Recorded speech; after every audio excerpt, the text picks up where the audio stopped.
welcome back to Rockline. I'm BC, Bob Coburn. It's an evening with AC, with Alice Cooper, taking your calls toll-free, 1-800-344-ROCK. From San Francisco, from the Bay Area. Carl, welcome to the show. Hello. Hi, Alice. Hey, Carl. I wanted to ask, do you still incorporate the Sentinel into your show after September 11th, or did you stop playing it? You know, we never did actually put that in the show. I wrote every song on Brutal Planet and Dragontown to be stage songs. That was one unusual thing about both albums. A lot of times you write an album and you listen to it and you go, boy, that's a great song, and that's a great song. That's a stage song. You know, you'll come across a Cold Ethel or something like that, and you know that's a stage song. You know Billion Dollar Baby's a stage song. Every one of the songs that we wrote for Brutal Planet and Dragontown was written so that it could be played on stage and would really make it. The Sentinel would be really timely. Now, the Sentinel, the interesting thing about the Sentinel was the fact that he was not Muslim, and he's not a terrorist. This guy is a total lone. He's his own party, political party. He's not a Catholic. He's not Jewish. He's not Muslim. He's the sort of wild card. All he wants to do is blow things up. Yeah, it would have been a little insensitive to do that song, I think, even though it was written way before 9/11. I just thought the line, "There's something disturbing going on in my turban," was one of my favorite lines. You got to get the rhyme going there, you know? Yeah. It's one way of getting it done. But no, we're not doing Sentinel. Maybe we should and release it in Afghanistan. That is the song that closes the Dragontown album. Thanks for the call, Carl. And we have Scott on the line in Randolph, Massachusetts. You're on Rockline with Alice Cooper, Scott. Hi, Alice. Hey, how you doing, Randolph? I'm pretty good, and you? Good. I was wondering, would you be releasing the Good to See You Again tour film, the 1973 tour film on DVD? One of the great, great rock movies that nobody ever saw. You know, I have no control of those things. But somebody should do it as an April Fool's joke. It was one of those movies that it was really an excuse to put out our stage show. 90% of the movie is stage show, and the other 10-15% is like sort of the monkeys on a really bad day. You know, when I watch it now, it's so embarrassing. And then I watch it other times and I go, this is so bad, it's great.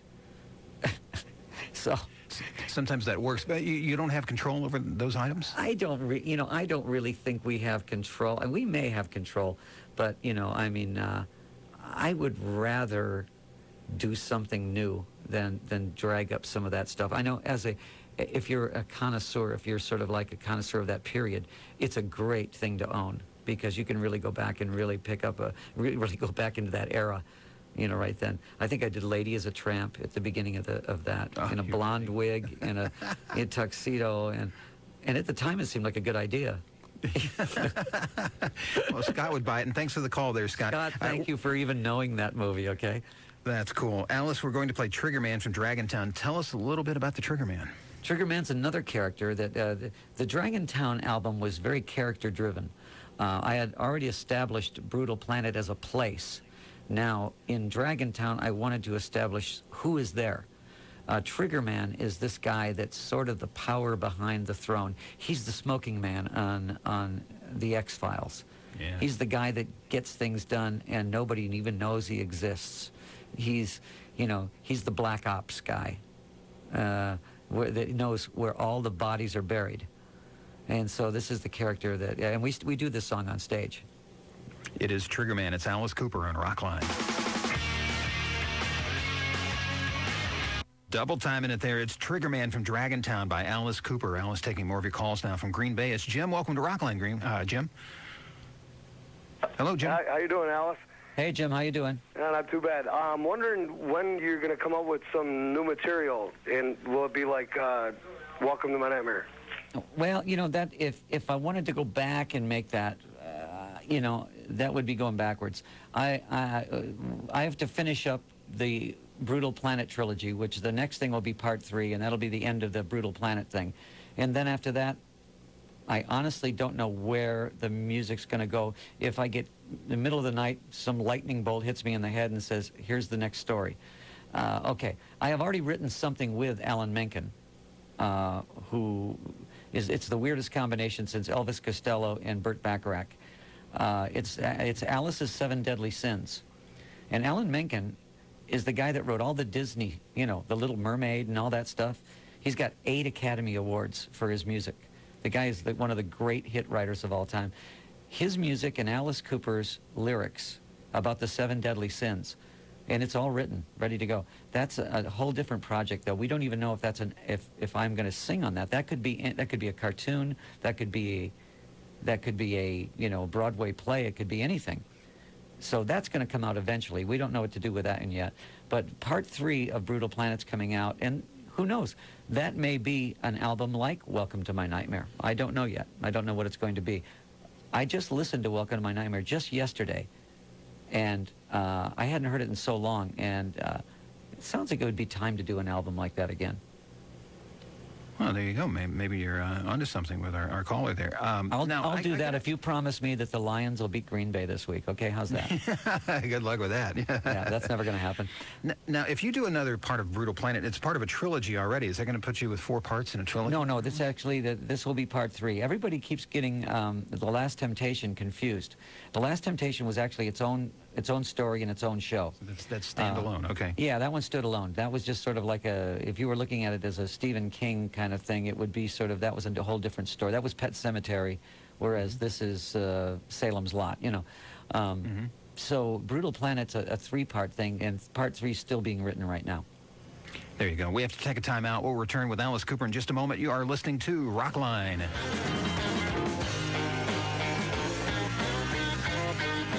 Is it true that new, longer-lasting Wrigley Spearmint Gum is... It's barbecue cookie. Coburn with Alice Cooper. You have a call from Nashville now. Spike, you're in Rockline with Alice. Alice, can't Mike, wait to bust a 21-year drought in seeing the greatest show in rock and roll with the wife and kids in Louisville. And I'm just curious what line of incredible musicians you have on stage with you this time out. Well, you know, I have the luxury of hand-picking, you know, the guys that I work with. I have kind of a stable of musicians that I work with.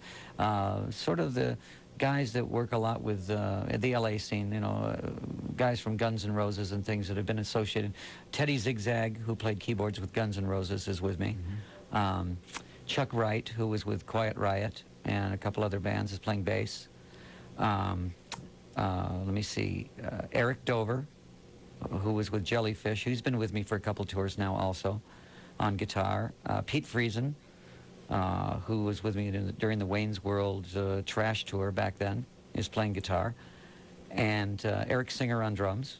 Eric, we always make sure that it's poor Eric is, you know, like Kiss will finish a tour for 3 months, and then we make sure our tour starts right after that. So, you know, Eric plays with them and us, so he'll maybe get 2 days off, and then there's another 3-month tour. So Eric works a lot. So that's the you know, that's the lineup for this tour. And you know, these guys are hired guns. I don't always pick guys that I pick them because they're great players, but I also pick them if they've got to be good showmen. They've got to really know what to do up there on stage. And some of these guys sort of have a lot of experience with me, so they started out not knowing a lot. Now they know a lot. And you know, they know how to move now on stage. So it's a little bit different. When you're in my troupe, the truck drivers, who usually drive the trucks in and then sleep all day, the truck drivers are in the show. Everybody that travels in our troupe is in the show. And they love that. They love the fact that they get to be on stage. So it's an interesting, it's not like anybody else. And thank you very much for the compliment of greatest show on earth. I've been saying that for years, but only people from Louisville believe it. We'll be there watching. Thanks, Spike. We'll talk to Kevin in Toledo, and we're about out of time. We've got about 60 seconds left here, guys. What's your question, Kevin? I was just wondering if Alice gets time to go home and be himself, or does he always have to be Alice Cooper? And does he have time for himself? I mean, he's got such a multiple personality. Yeah. I pride myself in the fact that I learned a long time ago that Alice is a character. I play Alice for 2 hours on stage, and I play him to the hilt. When you see Alice on stage, he's a guy that you would not want to come home with you. And so when the curtain goes down, Alice stays on stage, and I go home. I've been married 26 years. I have 3 kids. They've never seen Alice Cooper ever come home. We watch Alice on TV and say, oh, look, we call him Alice. I mean, he's in the third person. I totally have another life. I mean, I play golf. I own restaurants. I do all kinds of insane things that have nothing to do with Alice. But when I play Alice, believe me, I play Alice to the hilt, and I live and die for that character. And the restaurants are really cool. I've got to give a plug for Cooperstown in Cleveland, Ohio, and right by the Bank One Ballpark in Phoenix. And if you follow baseball, Randy Johnson, who pitches for the D-backs, you can order the big unit at Cooperstown. It's a 2-foot-long hot dog. Yeah. And sirens go off when you order it. Appropriately named. The big unit, absolutely.